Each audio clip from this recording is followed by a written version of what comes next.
Masakit man tanggapin, pero eto ang mga sign na gusto niya nang makipaghiwalay sa'yo. Number one, palagi siyang umiiwas sa'yo. Palagi siyang may dahilan para hindi ka lang makausap o makasama na para bang mas gusto niyang mag-isa kaysa makasama ka. Number two, hindi na siya nag-e-effort kapag palaging ikaw na lang ang gumagawa ng paraan para magkausap, magkita o maayos ang inyong problema, posibleng wala na siyang interest sa inyong relasyon. Number three, hindi na siya apektado kapag nagtatampo ka. Dati ginagawa niya ang lahat para lang magkaayos kayo. Pero ngayon, parang wala na siyang pakialam kahit na nasasaktan ka na.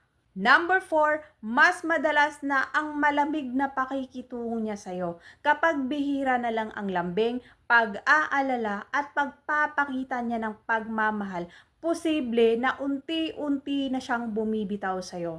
Number five, kapag ang dating plano nyo ay naging plano niya na lang, posible na may pagbabago sa nararamdaman niya sa'yo. Dahil ang taong gusto kang makasama, gagawa yan ng paraan para manatili. Pero ang taong gusto nang bumitaw, kahit anong kapit mo, gagawa at gagawa yan ng paraan para bumitaw.